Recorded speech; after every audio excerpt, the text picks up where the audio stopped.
Hello, everyone. Good afternoon, and welcome to this member information meeting on stage management overtime and hours averaging.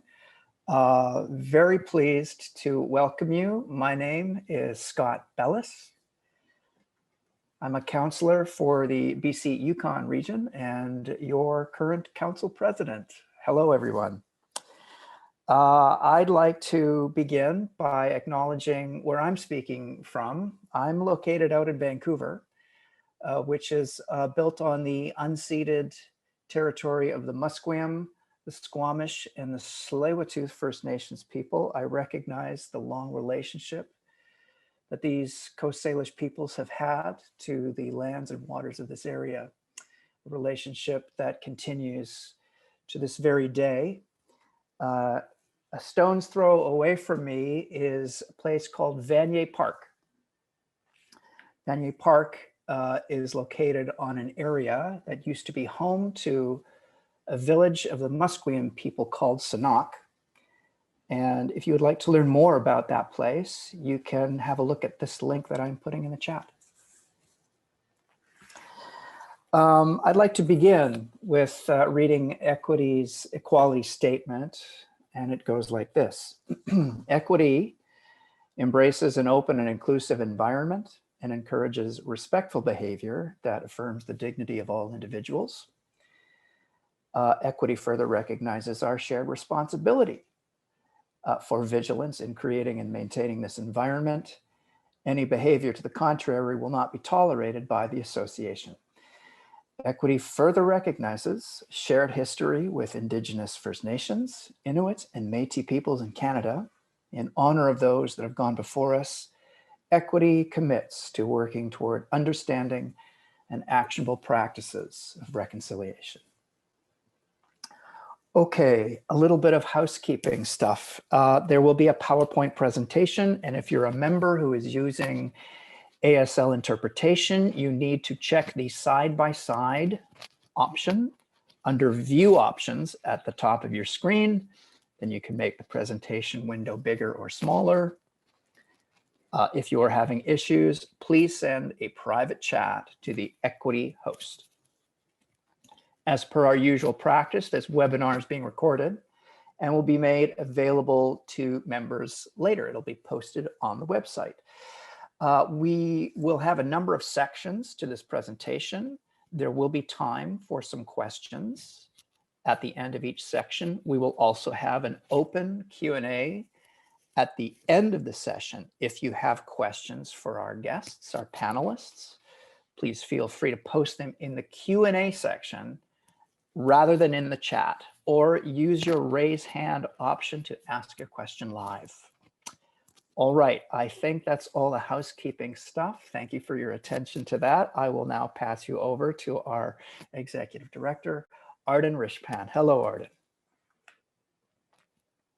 Oh, can't quite hear you. I'm muted, of course. Thanks, go. Scott. Hi again, everybody. Glad to have you aboard for today's webinar. First of all, I want to tell you that I'm speaking to you today from Toronto, which for thousands of years has been the traditional land of the Huron-Wendat, the Seneca, and most recently the Mississaugas of the Credit River. Today, this meeting place is still home to many Indigenous people from across Turtle Island, and as always, we are grateful to have the opportunity to live and work on this land. We have a marvelous panel of guests for you this afternoon. I'm going to introduce them one by one, alphabetical order. I'm going to start with Erika Morey. Erika pretty well started work right out of the cradle, as far as I can tell. She's done opera and theater, musicals and plays all across the country. Erika has been on council since 2019, and Erika was with us during the CTA negotiations and stayed right through until the bitter end. Also with us today, we have Melissa Novecosky. Melissa also started when she was surprisingly young, and she's done opera and theater as well, and an awful lot of musicals. Melissa has also been on council since 2019. Our third panelist, Allan Teichman, has been a member for, well, close to 30 years now. I think I can say that without revealing too much about Allan's age.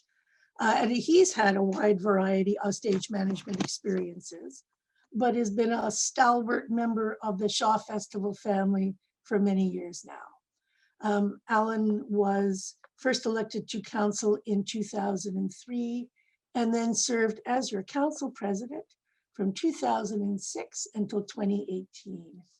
These are all extremely talented and skilled stage managers, and they have significant knowledge and understanding of the agreements and overtime in particular. And they are here today to help you see through the fog that can be ESA and equity overtime. And so now I am happy to turn it over to you. Erika, I think you're starting this off. That's right. Thanks, Arden. Hi, everyone. It's so nice to see so many familiar names in the Zoom room. Arden, thanks for the intro. As she said, my name is Erika. My pronouns are she and her, and I'm an SM counselor and secretary treasurer for Equity Council. Today, I'm also zooming in from Toronto on the land covered by the dish from One Spoon Wampum.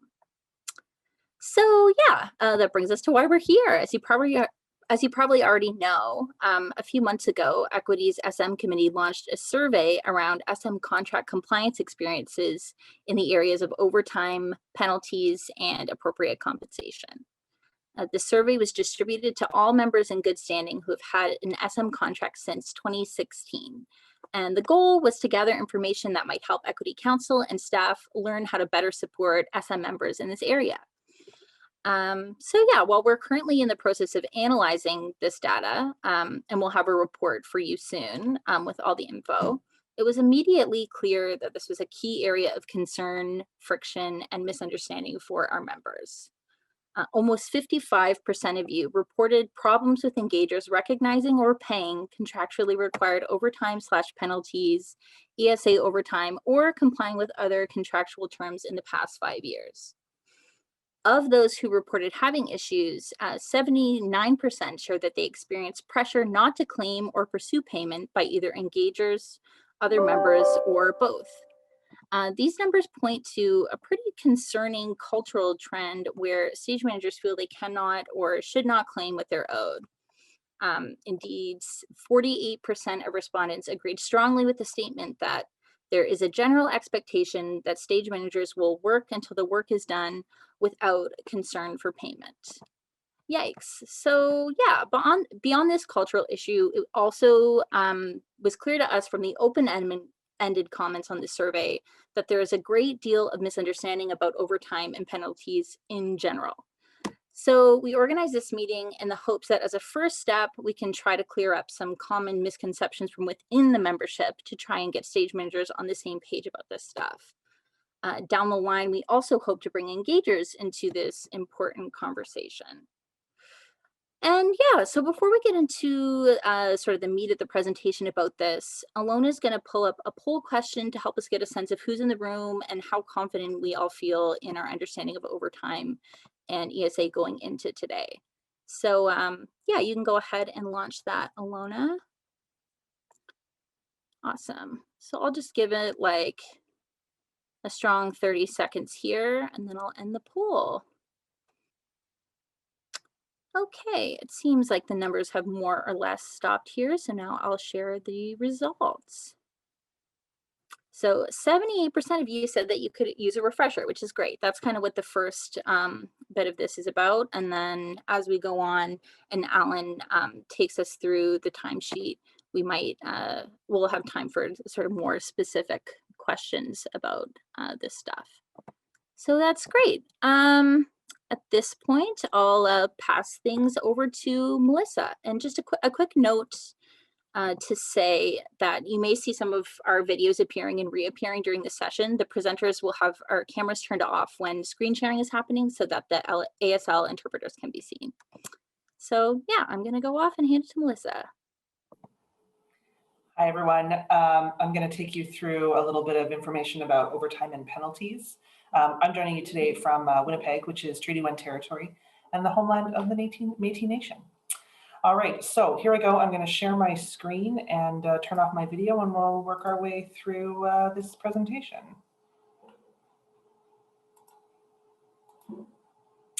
All right, so overtime and penalties, what's the difference? Questions that lots of folks have.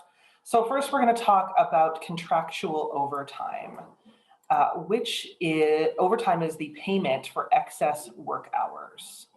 So when a stage manager must exceed the allowable rehearsal, performance, preparation, or production meeting time, then overtime is something that happens and has to be paid. Some examples of contractual overtime that might occur include queuing sessions, like lighting levels, and any other approved overtime hours. Span of day is this special case of overtime, and it happens in some of the agreements, not all of them. Where it applies, the span of a stage management working day, this is inclusive of breaks, so that includes lunchtime, dinner time, should not exclude 13 hours. If your working day has to go longer than that span, then the excess hours should be paid at the current rate for excess of span. This is a higher rate, and it supersedes any CTA overtime that would have been applicable to those hours otherwise. So, contractual penalties, which are sometimes also called infringements in our agreements. These penalty payments for infringements occur when non-work hours, like breaks or rest, are less than the required length. So some examples of infringement that is in the CTA and some of our other agreements include meal break infringements, so your lunch hour is infringed upon, overnight rest infringement, so this would be the time between the end of your call on one day and the beginning of your call the next day, and free day infringement, which of course refers to your day off. Penalty payments are not the same as overtime, and so they get paid differently because they're about making up for an infringement and not about the amount of hours you're working. The next thing we're going to talk about is employment standards. Many of you, I'm sure, have heard of this, but employment standards are provincial rules that set the minimum standards for wages and conditions of employment in most workplaces. So every province has different rules, including daily hour thresholds, maximum weekly hour limits, overnight rest, and personal days or sick days. When stage managers and assistant stage managers are employees of the theatre, they are subject to employment standards for the province in which they are working. This concept is not negotiable, it's the law. That being said, one of the things that we often find when we're working is the idea of overtime averaging. So we're going to talk a little bit about that now. For overtime, an engager and a stage manager can agree to average work hours over several weeks without being paid overtime. The availability of averaging agreements really varies across the country, and so do the rules on the span over which averaging can occur. If an averaging agreement applies, it needs to be stipulated at the time of your contracting. It's not something you can add sort of halfway through your contract. We're going to look at an example now of overtime averaging. So for this example, let's assume that the ESA overtime threshold is 44 hours per week. So that means you can work 44 hours a week without going into overtime, and that the engager and the stage manager have agreed to a 4-week averaging period. Now it's math time, everyone, my favorite. So let's assume that the stage manager works the following hours every week. So for week 1, they work 50 hours. For week 2, they work 48 hours. For week 3, they work 54 hours. And for week 4, they work 35 hours. So for 3 of the 4 weeks in that period of averaging, they are over the 44 hours that is allotted. What we do is we add all of the hours here. So the total hours worked in the averaging period is 187 hours. The overtime threshold for the averaging period is 176 hours, which we arrive at by taking 44 hours a week, which is the threshold per week, and timesing that by 4 weeks. So that means that our total overtime hours in that averaging period is 11 hours. So 187 minus 176.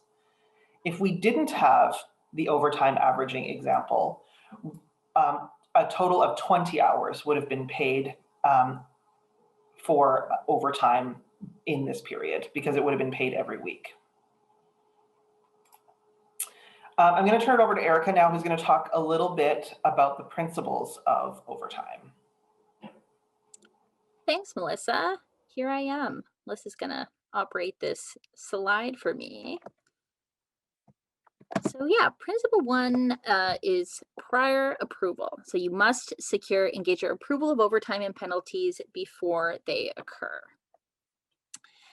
Engagers have a right to be able to monitor and plan for their labor expenses. So that's why this principle is in play. Your approval contact, or the person you need to ask for approval from, is the person identified on your contract for that purpose, or the person who signed your contract. So this principle is basically just always ask first before you incur overtime. And principle number 2, deemed prior approval. So all of that said, if the engager schedules work hours that incur overtime or penalties, as in if the engager schedules a long travel day on tour, the overtime or penalties that arise from the schedule that they made are deemed to be pre-approved by the engager. Of course, it's always good practice to point out scheduled overtime to the engager if you can. Maybe there's a way to arrange work to avoid some of it, or maybe also you don't want to work overtime and you would rather, take your lunch instead of having a production meeting, and perhaps they haven't recognized that. Principle 3, so self-approval as a limited privilege.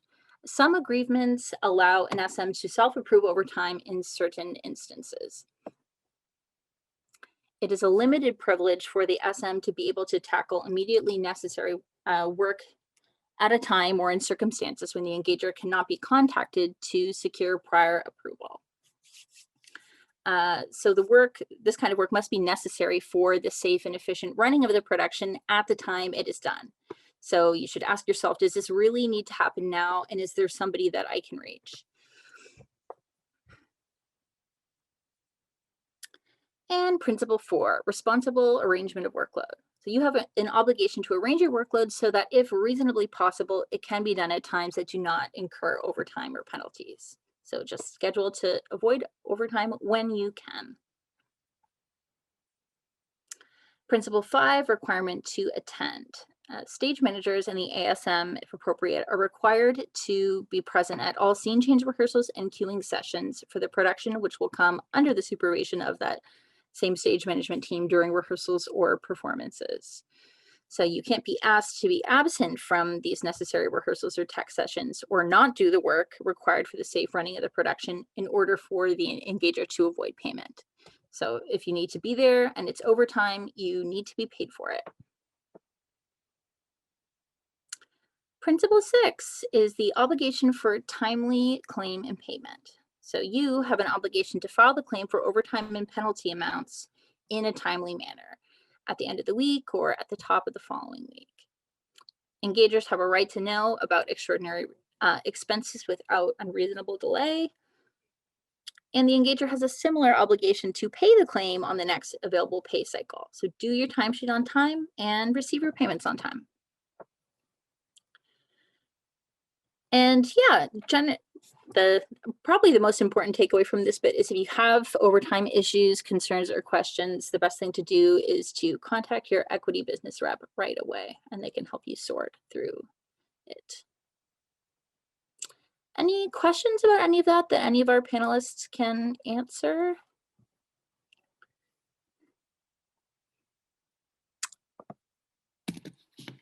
give it Erika, it's Alan. I have something that I'll throw in there if I may. Yeah, go for it. So two things, just to be clear, overtime averaging is also the law. So the ability to average overtime is not a way of skirting around the law. It's a legal provision that's available to employers. So that's important to understand about it. It's a tool that they have in their toolkit. And the other thing I wanted to point out is if people would like a refresher on the principles of overtime, you can find that document online at the Equity website. On the front page of the site, on the right-hand side, there are a bunch of icons, and one of them is a stage management icon. And if you click there, you'll find the overtime resource sheet there. So something to print perhaps and stick in your prompt book if you're interested. I've added that link into our chat. Excellent, thank you. Looks like we have some questions coming in here. So Christine has a question here. Are we working on the principle that the timesheet is an invoice? Does anyone want to take that one? I think let's hold on to that question until we get to the timesheet section of this conversation. Sure thing. If you don't mind, Christine. I did see that someone had their hand up. Oh, it's Ingrid Turk. I will allow Ingrid to talk. There, you should be unmuted, Ingrid. Hi, thanks so much. I'm wondering whether provincial overtime supersedes equity overtime, or can we double dip? Can we tackle that under timesheets as well? Because I'll be able to show you the answer there. Excellent. Thank you. And then the other question that's in the chat I see is from Chris Porter, and it says, or Chris, do you want to ask your question live? Are you in a position to do that? Otherwise, I'll just read it out.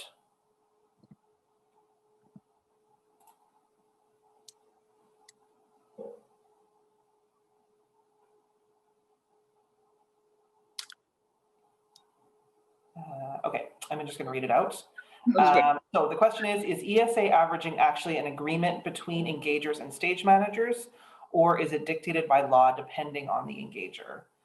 My understanding of ESA overtime is that it is something that an engager can negotiate with the province, and you give your permission to have it happen. Sometimes the agreement is already in place by the time you sign your contract, and so by signing your contract, you're agreeing to the averaging agreement, which should be outlined in the rider. But I have had situations where an engager has asked for me to give my permission before, because the averaging agreement will either change midway through my contract, or it will happen right before my contract.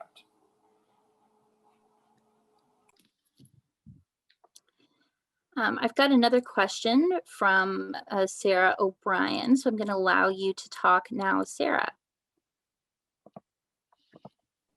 Thank you very much. Hi, everybody. My question, I guess, maybe was a confirmation. This applies to an agreement in which we are hired as an employee, so the CTA or the ITA only. So DOT, festival, indie, any of that stuff, this does not apply, I presume. That's correct. Thank you.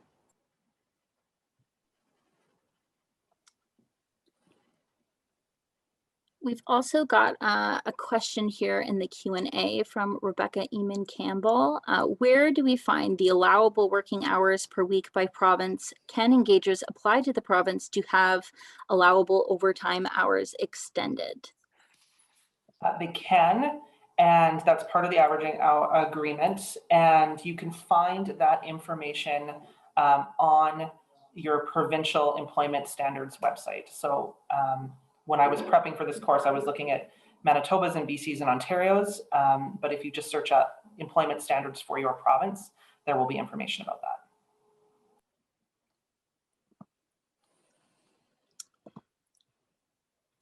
can I throw something in for, it's Alan. Please. Always, Alan. The Stage Management Committee has actually put together a list of all of those links. I don't know if it's been published on the Equity website yet, but that is a resource that we want to get up there so that you will have a one-stop shop for you to find the various employment pages for your particular region. I can't promise you that it's up there at the moment. I don't want to shift screens and upset the balance of my computer. So I'll take a look while you're doing your next pick, Alan, and I'll post it in the chat if but it's there. it's on its way. Right. There's another question from Heather Thompson saying, can you refuse to sign an averaging agreement? I don't know. Erika, Alan, what do you think about that? I mean, yes, you can. But I don't know how that affects your contract though. Yeah, I think there's probably some difference from one province to another. In Ontario, you can decline to do it and you cannot be penalized for it. On the other hand, if they are in the midst of negotiating your contract and they haven't signed anything for you, I guess there is a risk that comes with that they may be looking for somebody who is willing to agree to averaging. So it varies across the province. And again, that's the kind of thing that will appear in each province's employment standards website.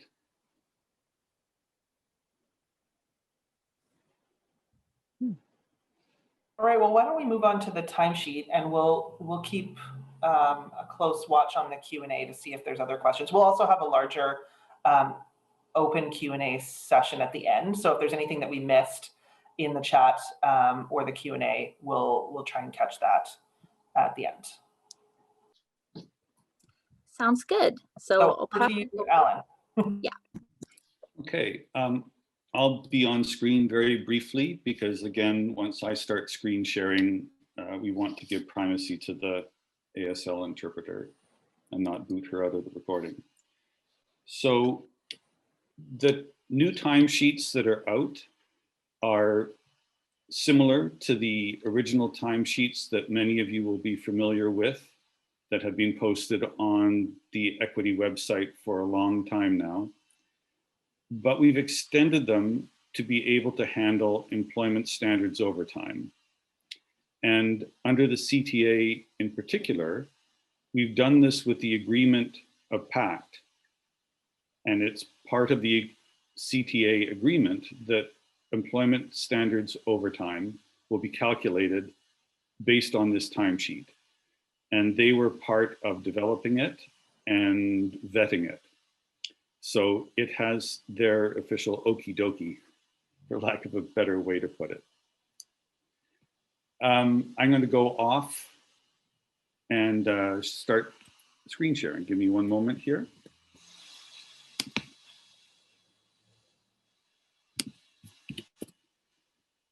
Okay, let me arrange my world. So this is the basic timesheet, the new version.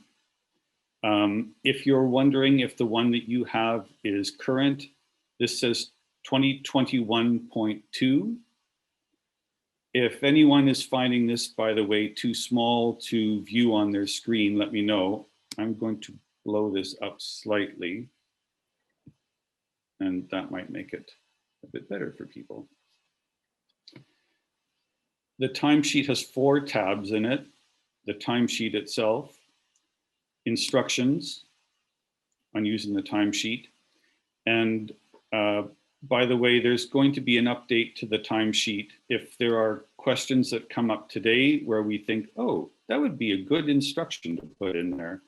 We'll add them in. There's a table of CTA rates from now until 2024, CTA ITA rates. And you'll see the errors, ignore that for the moment, I'll tell you why. And there's a table of all of the ESA thresholds. So here is another place someone asked earlier where they could find those numbers. They're actually baked into the timesheet, and you can find them on the last tab. When you first open the timesheet, there are a number of blank spots at the top. And the ones that you need to fill in are marked with these green arrows. So rather than going through and letting you watch me type, I'm going to switch to another sheet that already has this in. And give me 1 second. Example. Okay. No, that's the wrong one. Let me try that again.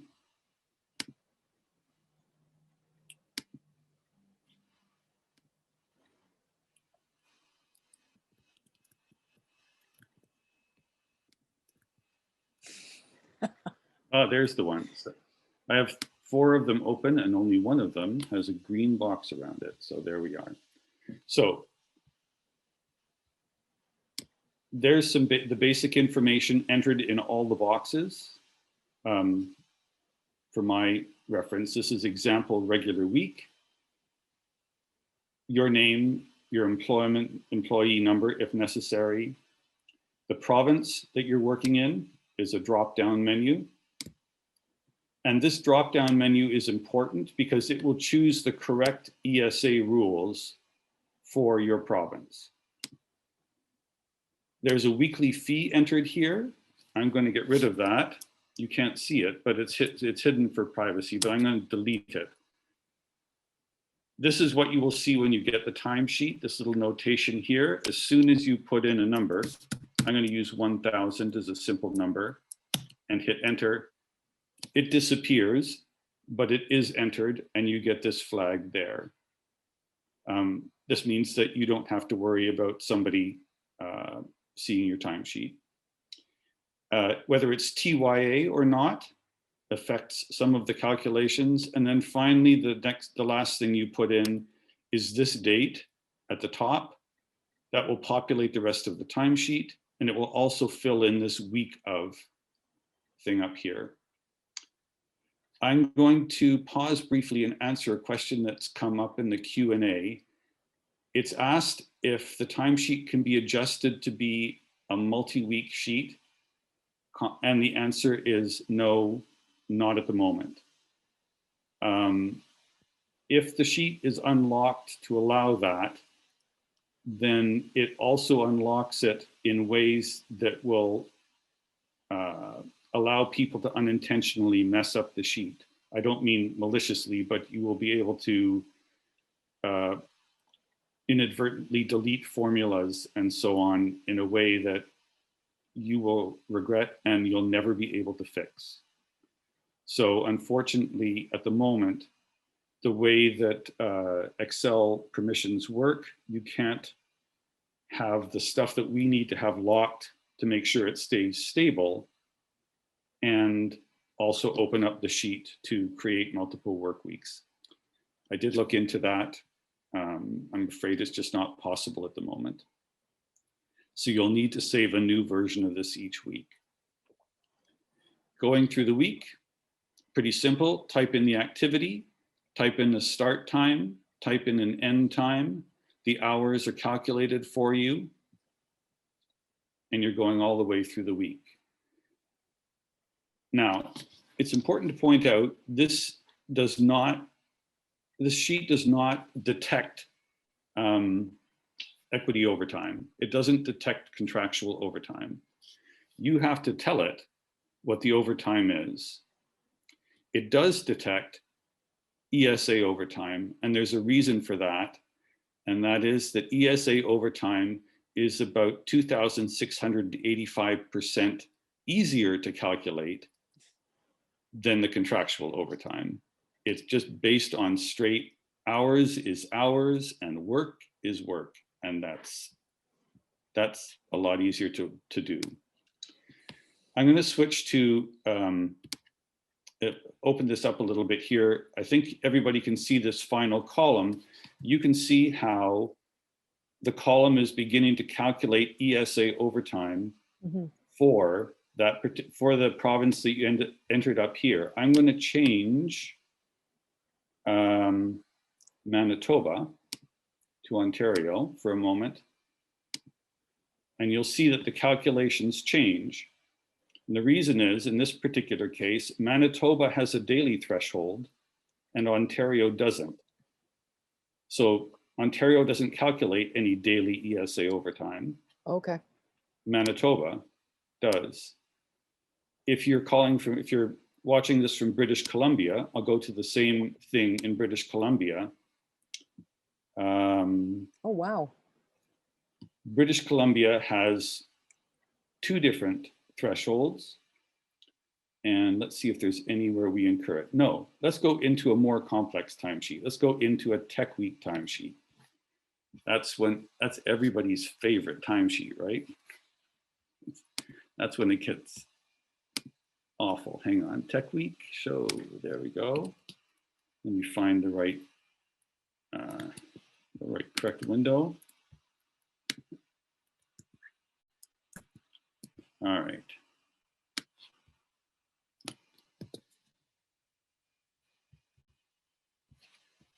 All right, so I'm going to change this now to BC because now we're in a province that does have, we haven't created anything really horrible. British Columbia has not only an 8-hour daily, they've also got a 12-hour daily. So let's do something really outrageous and run this notes call until midnight.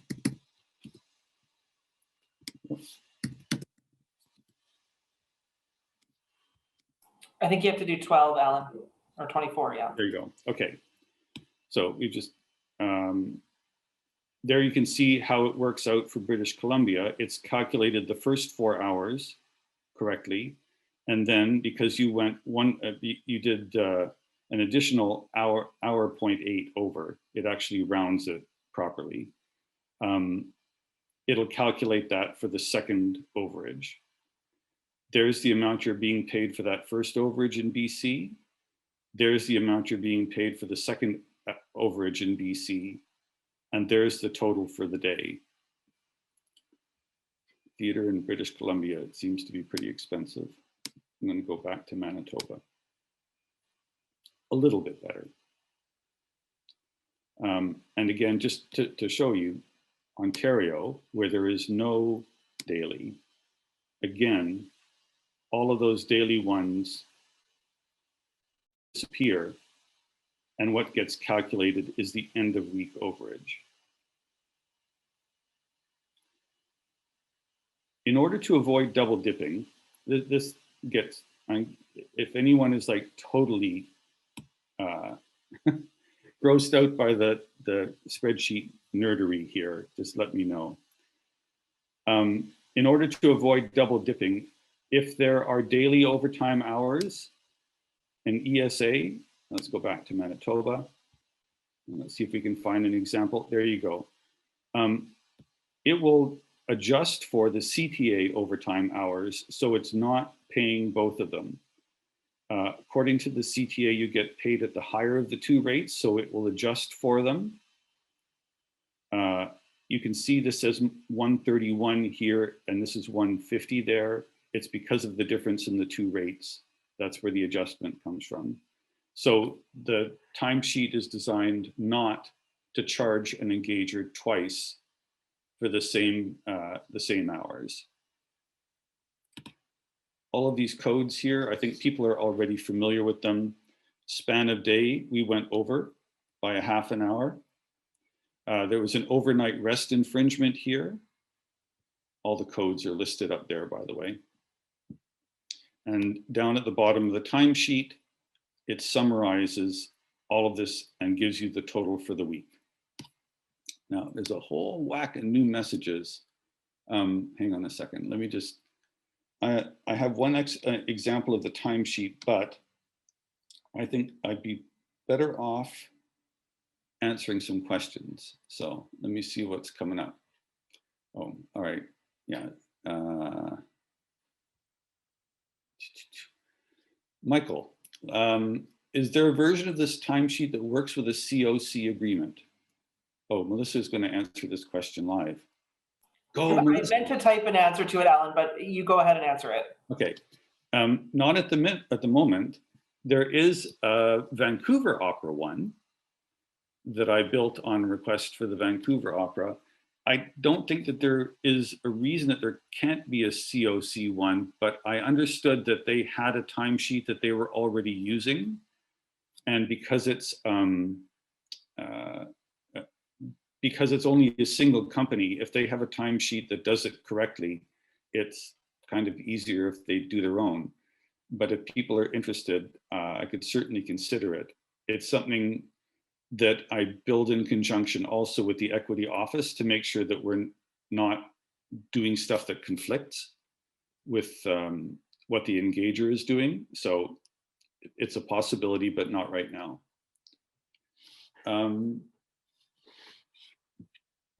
I think before we answer any more questions, Susan had a question in here, and I appreciate Sarah's reassurance that nerdy is never gross.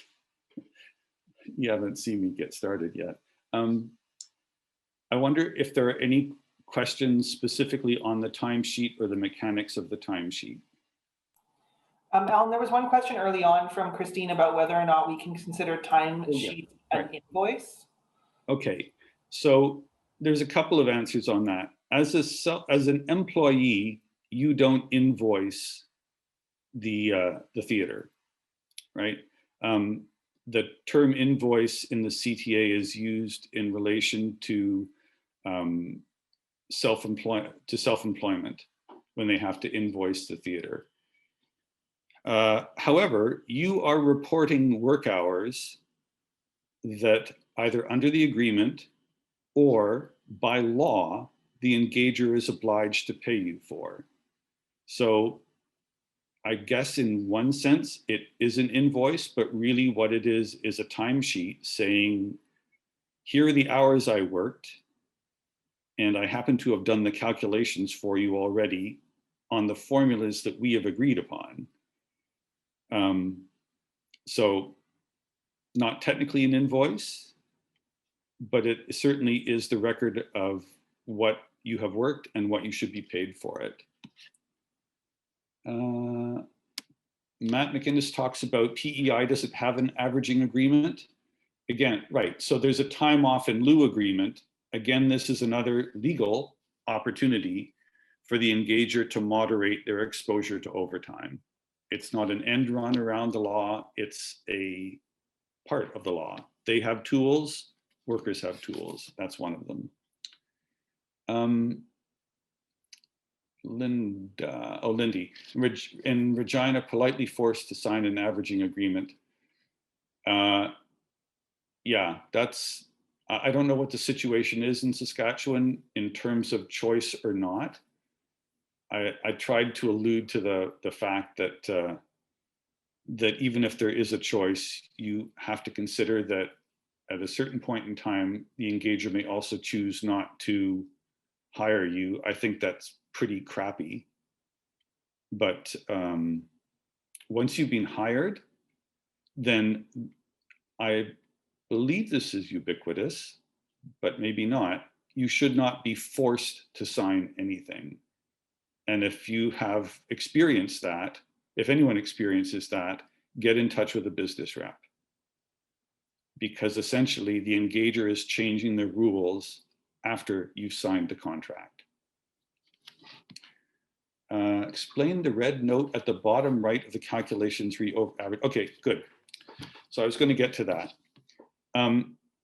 This timesheet doesn't calculate averaging. And the simple reason for that is the averaging period varies with every theater and with every contract. We are going to do a separate, much simpler timesheet that handles the averaging, but most engagers can, I would say, do simple averaging anyway. What this does is it gives you the amount that would, the work hours that you would be applying towards that average. And this is the figure that you would be using here to figure out how much over you were in a 4-week span or a 6-week span or whatever your averaging period is. These numbers are what would apply if you were being paid the overtime weekly and there was no averaging. What is the regular overtime code? Oh, if it's not ESA overtime. The answer to that is ordinary garden variety overtime. So let's take a look at April 15th here. You did 7 hours of rehearsal, which is the maximum number of hours available in the day. And then this person did an additional 4 hours of queuing. Under the CTA, that is 4 hours of straight overtime. The first half hour is calculated at the kind of reduced rate, and then the other 3.5 hours are calculated at the normal rate. So these are the CTA things. Can we use this timesheet on a dot contract? It won't calculate correctly, but if you wanted to use it to just keep track of your hours, there's no reason that it wouldn't do that. Just as a tool for you, because it's got, it's tracking your time, your activities here, and it's adding them up at the bottom of the sheet. These calculations won't work correctly for the dot though. This is specifically for the CTA ITA. So the theater Jane asks, hi Jane. So the theater pays the weekly ESA total plus the CTA summary total. If there's no averaging, yes. This is what the CTA says you should be paid. I mean, bear in mind, we've created a pretty extreme timesheet here, okay, as an example. This is what the CTA says you should be paid. Oh, down here. This is what the province says you should be paid for their reasons. Timesheet without ESA for some ITA dot, etc. available from Barry. Could be. I mean, it would be a whole hell of a lot easier for me to strip this column out than it was to put it in. So I would entertain a request for that. It might be the easiest thing that I did on this particular project. Noting though, however, that ITA and DOT really couldn't be on the same timesheet because any rates are different for the contractual overtime. But as a straight timesheet for just tracking hours, that I could do in my sleep. Alan, yeah. Matthew McInnes pointed out that there was a second part to his question, which we didn't quite get to, which is how do we deal with a company saying the potential rehearsal hours we could work in a week, so 2 4-hour calls in rep, that are not scheduled count as time off, or is this the correct interpretation?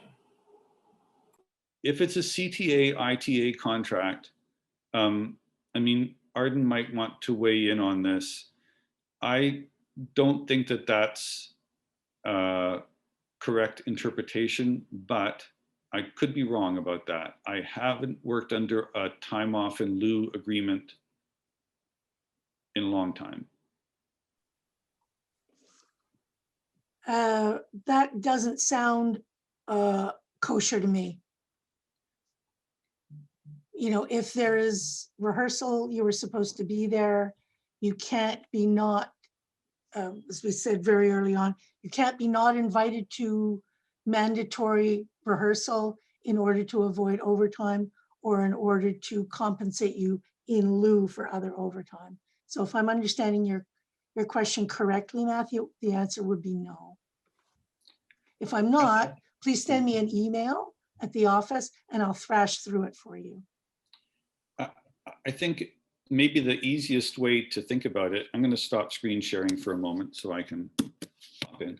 I think maybe the easiest way to think about it is to take it out of a theater context and ask, would it be appropriate for an employer to say, I could have worked you for even more hours, so I'm going to deduct the hours that I didn't need you to work in order to pretend that they were time off. I don't think that would fly, but I think Arden's suggestion is a good one. It really has to do with the circumstances, like the specific regional circumstances. So it's a good specific question to ask staff. I had one more timesheet, but it's just another variation on the same thing. It's a show week, so it just looks different numbers in it. But I'm hoping that people just download the timesheets and play with them. They're fairly straightforward. Enter what you did, enter when you did it, and if there was CTA or ITA overtime, enter that, and the rest of it calculates itself appropriately. Christine's asked, will the old timesheets still be available? Christine, I'm not sure what you mean by old, because all of the rates in the old ones are wrong now. If you see what I mean. So you could, if you've got one in your files, you could still use it, except it's going to be completely wrong. And I don't think that we would post that because the problem for confusion is just too big. Is it? Oh, yeah, sorry, Christine. I think the multi-week is dead for the moment. And the multi-week hasn't been there for about 4 years. And so it will be like really, really, truly wrong, I'm afraid.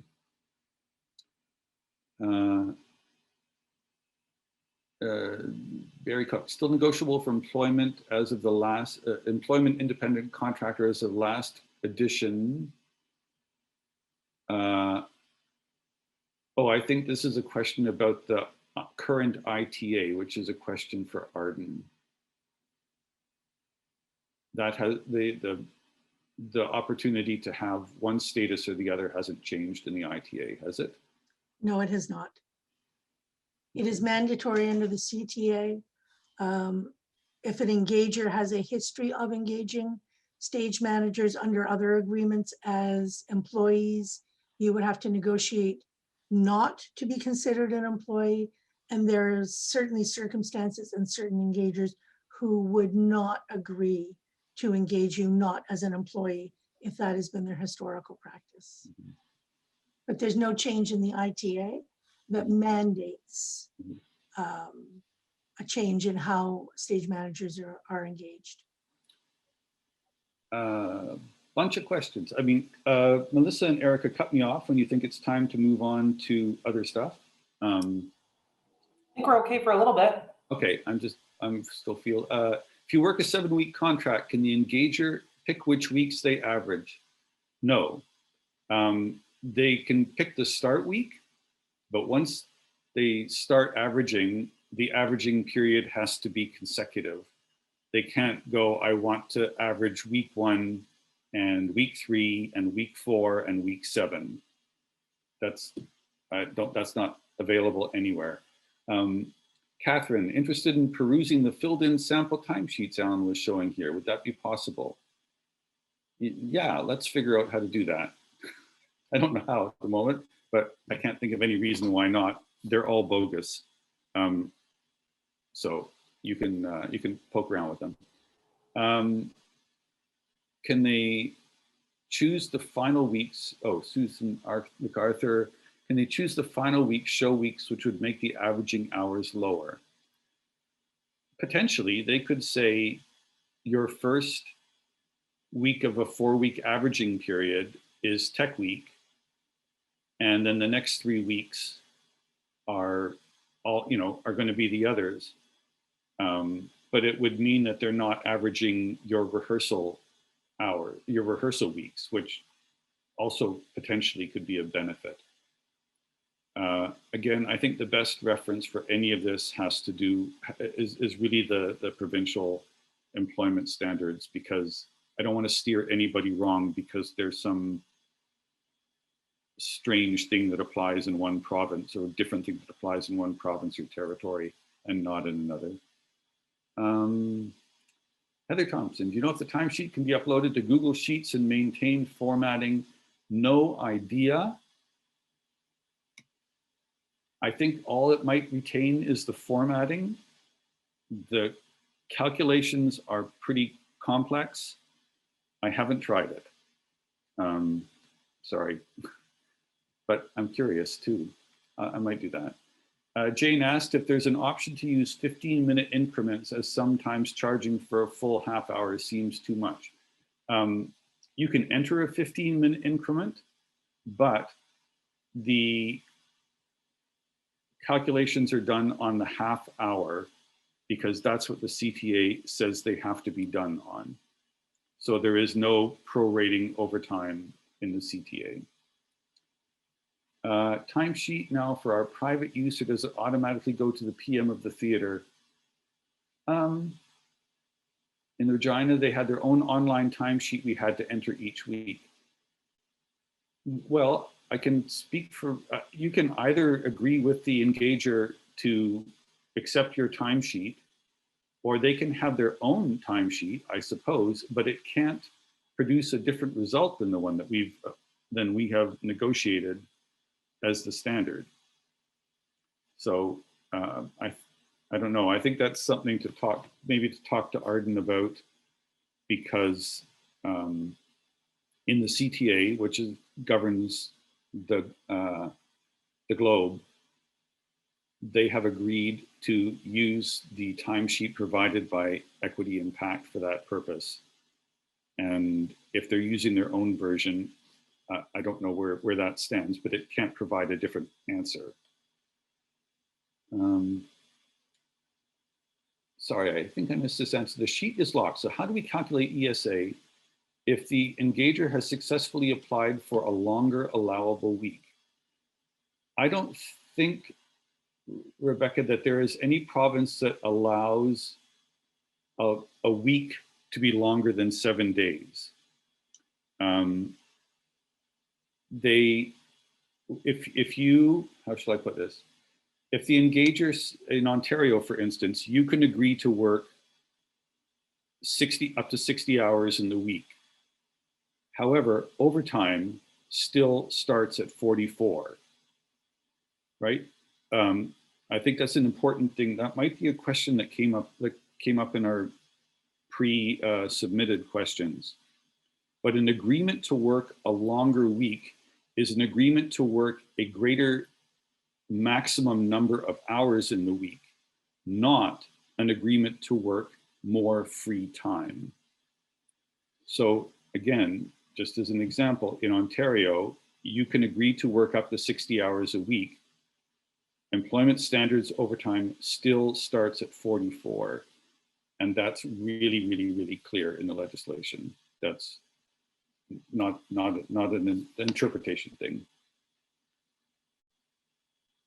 I think I've gotten to the bottom of all the things up here. So I'm going to bow out in favor of handing over to, I don't know, Scott to facilitate questions. How's that sound? And I'm not sharing anymore, so I guess I can stay on. That's great. Thank you so much, Alan and Melissa and Erika, for all of that information. We had some questions that were submitted prior to the meeting, and I just wanted to get those in. So if the panel is willing, I'm just going to fire those questions off to some of you. So Alan, I'm going to ask you to answer this one. When you are averaging hours and a week includes a meal penalty or hours worked on a scheduled day off, usually those items have already been noted and paid out by the theater as part of your weekly check. Do you count them in the total hours worked for that week when calculating the averaging for the whole contract? The answer on that is yes.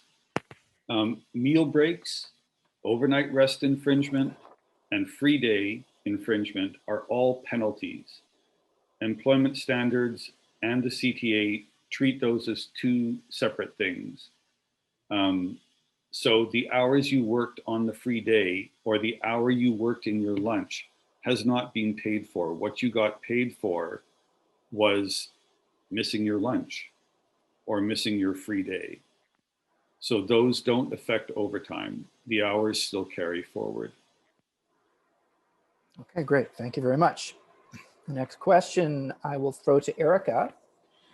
Hours averaging. Does the theater have a responsibility to offer or remind SMs of this, or is it purely up to the SM to ask for or pursue? I think we kind of touched on this a little bit earlier, but yes, the engager is responsible for advising you in writing that they wish to use averaging. So if they don't tell you at the time that, of contracting, you should assume that they don't intend to use averaging, because it should be in a writing to your contract. That said, if you're dealing with what you might call a sloppy engager, you could ask, and I certainly have asked before if I feel like normally that has been the practice at the company. But if it's not there, then you can assume that it's not in place, because an averaging agreement requires explicit acceptance by the worker, which you would show by signing back in the contract. So short answer, yes, the engager is responsible for telling you. Okay, cool. Thank you very much. Arden, I'm going to ask you to come on screen and take over this one. And I once logged a 62-hour week during a tech week, but the theater I was working for asked me to adjust my timesheet because they stated that they could not have a timesheet that showed more than 60 hours. The province would not let them. I refused to adjust the timesheet and they paid me without further mention of the issue. Is this an actual thing? No. It was 60 hours in Ontario until sometime in 2019 when they removed that. However, it still requires an agreement between the employer and the employee to work beyond 60 hours. Because we got this question in advance, I did a little bit of research online before the meeting, looking through the various provincial ESA regulations to see which provinces, if any, set maximum hours. And it is true that in some provinces, they have identified certain jobs and professions which have different rules than we do, either a higher threshold before which overtime, ESA overtime is applicable, or before other kinds of regulations kick in. For example, think of truck drivers who are only supposed to be on the road a certain number of hours in a period of time for health and safety reasons. This goes to what Erika started this meeting with, which was the fact that we are aware that engagers have been putting pressure on stage managers not to claim the appropriate hours. You should be paid the overtime hours as agreed upon.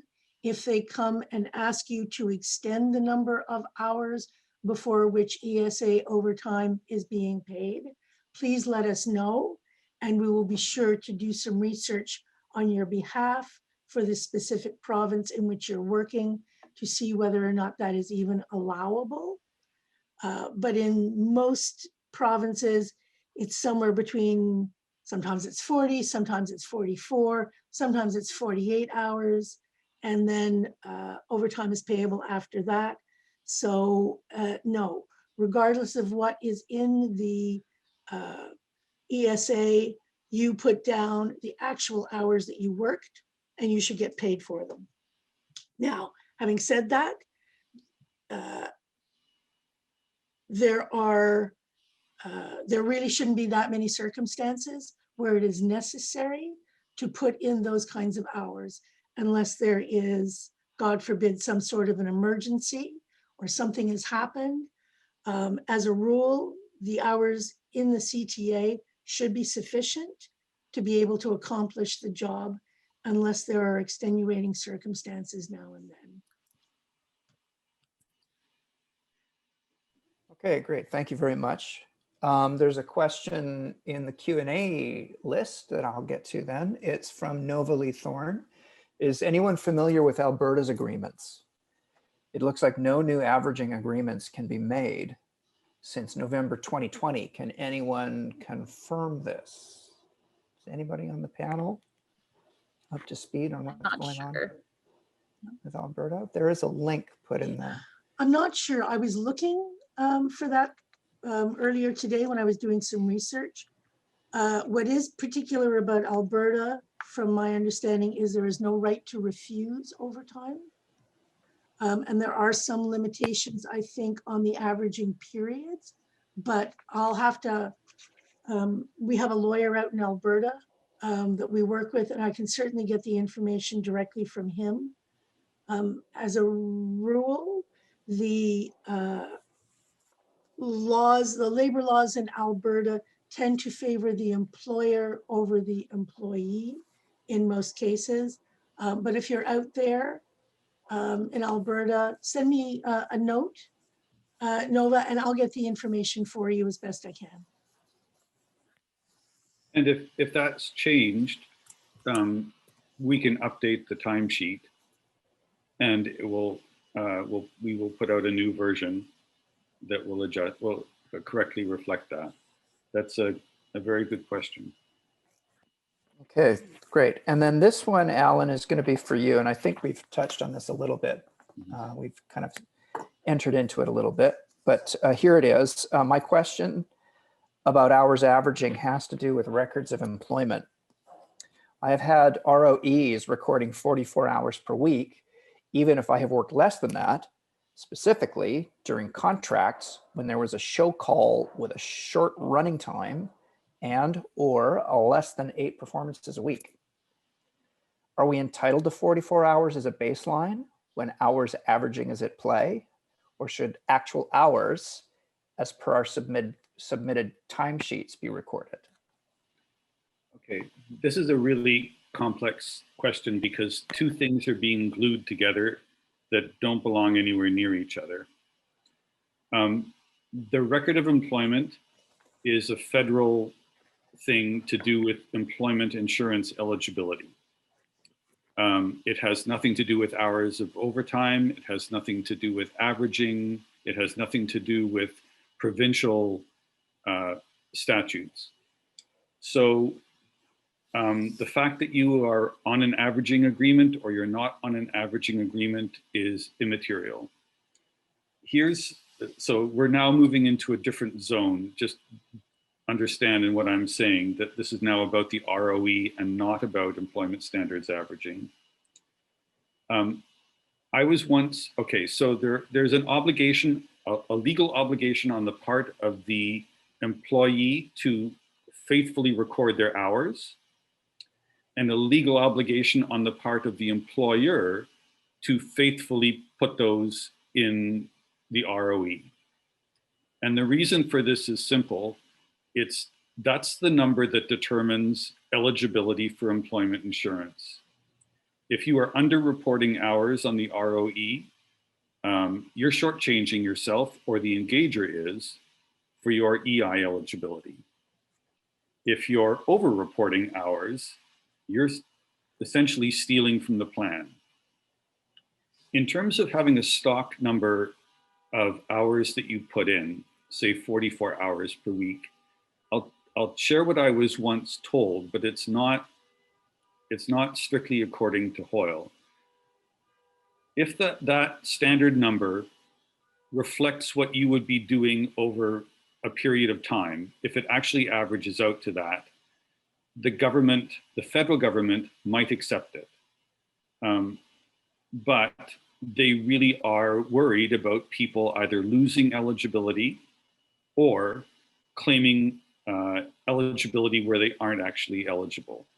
And that's based on honest to goodness, real hours of work. So the smart thing to do in any case is report the actual hours of work and not an average. That's the thing that's going to have the least negative repercussion. If you are ever questioned about your EI eligibility and they go back and look at the ROE and it says 44, 44, 44, and they get any sense that you actually didn't work those hours, you're the one who's going to lose out because you're the one whose eligibility is on the line. The engager is also going to lose out because they're going to want to know why the engager, why the employer is misrepresenting your hours. This is not going to end well for anyone, like really. So the smart thing to do is to, the ROE should reflect actual work hours, not a convenient number. Let me put it that way. However, the convenient number may be derived. Okay, that's great. Thank you, Alan. All of this information about overtime is a whole new world for me. For those of you who don't know, I'm primarily a performer. I think I earned $7 on a meal penalty in 1992.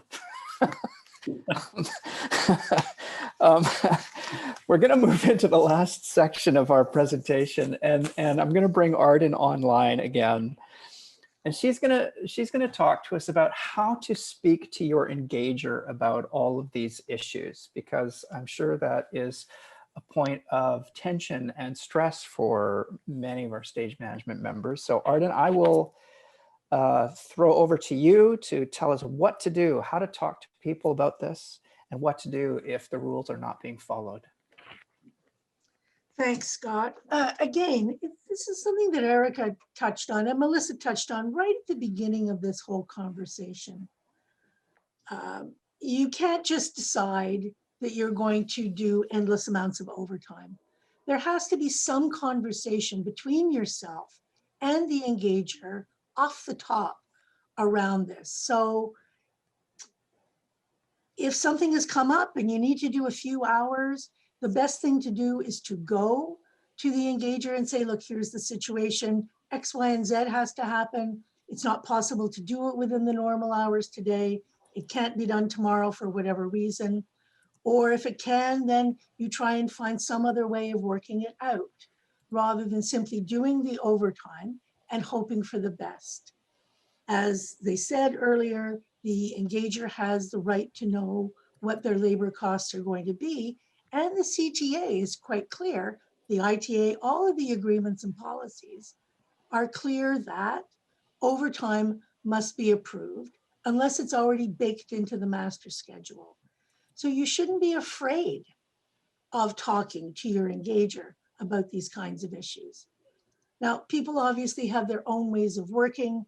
Some people may be very, very finicky about their paperwork and feel that they need to spend some extra time in order for it to be absolutely perfect. That may or may not be something that your engager would authorize overtime for. I said, it's important to remember that even though as a stage manager, you have a fair amount of freedom in terms of how you structure both your day and everybody else's day. Ultimately, the engager has the right to say yes or no. If you get into a dispute around doing it, not doing it, when the work is going to get done, whether or not it's appropriate, you should call and talk to your business rep. We don't see your overtime. As you know, you submit for that separately. There are no dues or other deductions made from overtime. And so unless you call and tell us, we have zero idea as to whether or not you're doing overtime, whether or not there are any issues with your overtime. So we rely on you to come to us and let us know what the circumstance is. Because there have been so many varied interpretations of the various provincial ESA guidelines in particular, one of the reasons that we work to come to a generally accepted understanding of how to calculate ESA with PACT was in order to smooth all of that out.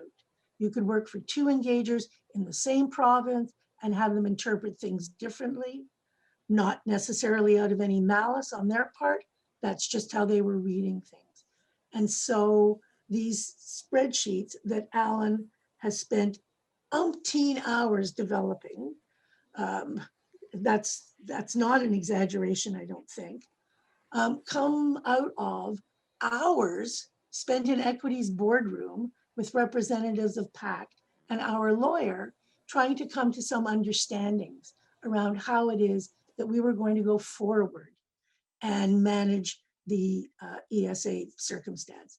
It's also true that in many theaters, they may not have the accounting resources to understand ESA correctly either. And that may lead to some of the problems. So I'm sincerely hoping that at least at the CTA and on the ITA level, when people are engaged as employees, that these spreadsheets resolve any of those conflicts. If for some reason you have an engager who is reluctant to use them or refuses to use them, give me a call. I'll be on the phone with PACT and we will speak very firmly to them because the language in the CTA now refers to this shared understanding of how it is that this is supposed to work. So I'm hoping that you all are able to spend some time with the spreadsheets so that you become familiar with them. Certainly, if you have any questions about how they work, I'm probably not the person to talk to, but I would encourage you to send the questions to me and I can share them with Alan or Erika or Melissa in the future to try and get the correct answer for you. But please don't be intimidated into not claiming the appropriate hours that you have worked. If you're in a situation with an engager who is maybe not a PACT member and they're putting pressure on you, please let us know. We will intervene on your behalf. It's not legal to do that to somebody, whether you're working as an employee or otherwise. It's a clear violation of all of our agreements and policies, and it's an extremely unfair thing to do. We've certainly heard from people that there are certain theaters where it's generally understood that if you try and claim overtime, you'll never work there again. Well, we have to do something about that. The survey that went out to you as a community was to try and get a handle on those problems. I am happy to share the results of that survey when they come out in a final report with all of our engagers and make it clear that those days are over. We are not going to accept that kind of behavior anymore.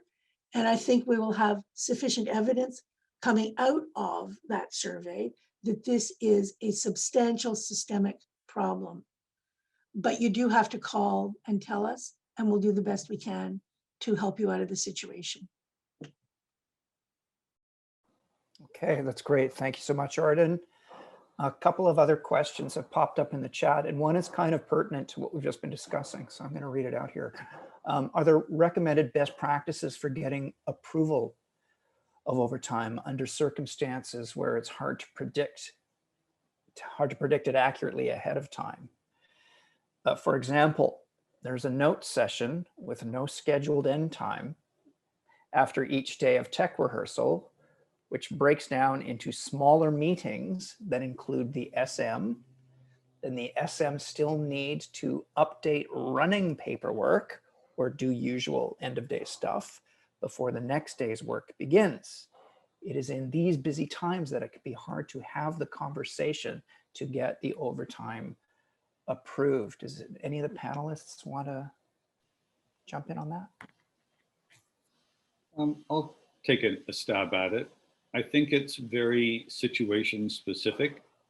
In my experience, you can see a lot of these coming because the day has been booked like right up until 15 minutes before you would run into overtime. And you also know that the next thing that's going to happen is the director and the TD and everyone is going to want to get together for notes or whatever it is. So I find it's usually a conversation you can have in advance and say, this day looks like it's going to run into overtime. I expect I'm going to need another hour after whenever we finish to get stuff done. Can I have your approval for that? The other thing to consider is if you've got a team and it's not necessary for everybody to be there at notes, then split them up. Have somebody in notes, taking notes, have somebody doing the end of day stuff, have somebody typing up the rehearsal notes, whatever you can, because you also have an obligation to do what you can to not simply fatten your wallet, right? And not and also for your own health, not to be there until the end of time. So between those two things, I would say that that's usually manageable, and it's manageable in advance, not in the moment of, oh my goodness, it's midnight and I've got an hour. You can see midnight coming. And in most cases, you can see what that's going to mean. That's my take on it. And if something does come up unexpectedly, the last 5 minutes that I spend in the day is me writing to the production manager and saying, or whoever it is, and saying, hey, listen, here's how the day shook out. I ended up going an hour over time, which I would like to claim. I'm sorry I wasn't able to reach you in advance. I hope that's okay with you. I've never had anyone decline that. I'm quite prepared to believe that there are people out there who will. But that usually works better than finding out about it 4 days later, and that's the email they see in the morning when they come in. That's my suggestion. In that resource, by the way, in the overtime resource, there are some scenarios like that that talk about, how you can handle certain things, and that you may find them useful. Yeah, I'm going to jump on what Alan said a little bit. Sure, go ahead. Just echo and also highlight this idea of managing your time and your team's time as a stage manager, that it's not always necessary for everyone to be there all the time. And that's part of working in a team, and that's part of managing a team and finding a way to get the work done while still putting up some boundaries to protect yourself and your teammates from burnout. And, I know there are situations where, too few people are doing too much work, but when you can, think ahead and find ways to make that a little bit more equitable for everyone. It's sensible, and it's right. It's the right thing to do as the manager of your team. And I think that plays into some of the new things we're going to encounter when it comes to COVID protocols and this new level of work that's sort of layered on top. And even though we're not supposed to do all the things, there is more work that comes with this new way of making theater. And we have to be honest with ourselves and our engagers about how much work is possible and what has to give in order to make these things happen. Like, maybe there isn't a perfect draft of whatever that piece of paperwork is before you go into tech. And I mean, it hurts my soul to say that, but something's got to give, and it can't always be your time. And so, it's hard for us because we're all people who like to be the best. But sometimes we just got to get through. So, I mean, that's my 2 cents on that front. Okay, thank you, Melissa. Relating to all the new COVID protocols, I'm just going to read this last question here because it feels related to that. Has it ever been discussed? This is from Michael Duggan. Has it ever been discussed having a formula for daily prep time where a big show would have 2 hours of prep baked in, similar to the SM staffing formula? And that feels like a negotiation thing, so I'll hand over to Arden for that. Well, we will have a CTA for you very soon. We're just about done with the document. But if you still happen to have access easily, and it's online, to the ratification document, Article 6319 now provides some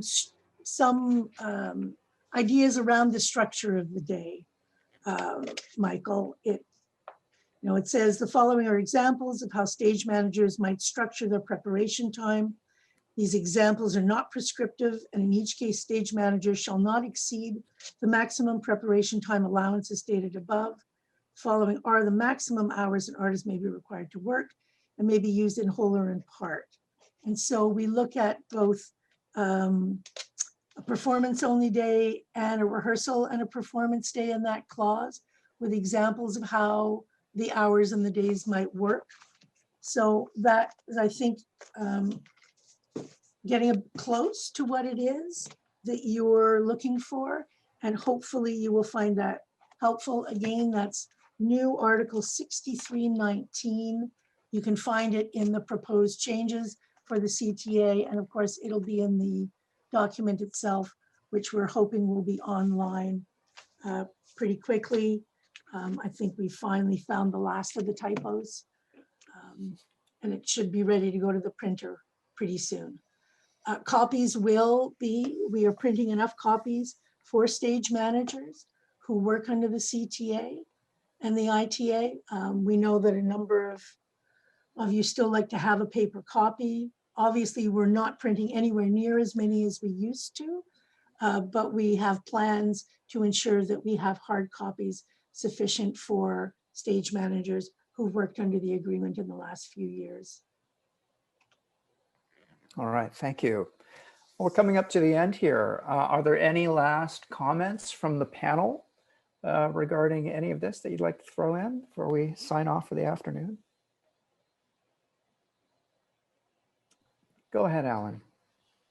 I think we all realize that this is not easy. This is this particular topic is born of the fact that the CTA and most of our agreements come from a foundation of self-employment and an overtime structure that is kind of born of that.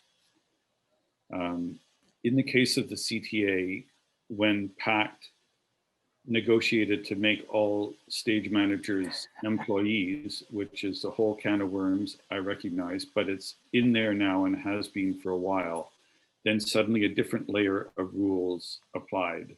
And they're not always entirely compatible, and they're hard to understand together. And because of that, there's a lot of scope for conflict. I really hope that by this CTA having gone out with a written in requirement or a written in acknowledgement that these timesheets are the way to do it, that a lot of that personal interpretation and pressure and so on will have been taken out of the equation. I don't anticipate it will all go away. And that's why we have business rep staff to help. But there's nobody on this panel and who thinks that this is easy. I just desperately hope we've made it easier and let us know. That's great. Thank you, Alan. I think that covers everything for this member information session. Any last words from you, Arden? Yes, as always, we want to very much thank our ASL interpreters. We have with us today Amanda Hyde and Nancy Anderson, and we're always happy to have you with us. So thank you so much for your work. That's it for me. Scott, over to you to close up. Thank you very much. Special thanks to our panelists, to you, Alan, to Erika, to Melissa, for being here with us and taking us through all of this. It's been my pleasure to host this meeting from the stage management office of the Arts Club Theatre in Vancouver, where I'm currently working on a little project. And it's a room I never get to go into, so I'm super excited about it. I've been going through all the drawers, and so I found some Post-it notes and other things. I want to thank you all. Thanks to our staff for their support, and stay tuned. In 2 weeks, we will have another member information session all about Equity Council. Everything you've ever wanted to know about being a national counselor for Canadian Actors Equity Association. Please tune in on the 28th of April for that one. I'm not sure of the time. I think it might be at the same time as this one. But the messages will be coming in your inbox, so have a look for that. And if there are questions that you would like to know about Equity Council ahead of time, please feel free to drop me a line about that at president@caea.com. Thank you so much to all the members who attended. It's great to see all the stage managers in one place. You're very special to us all. Take care, and we'll talk to you all soon. Bye for now. Bye-bye.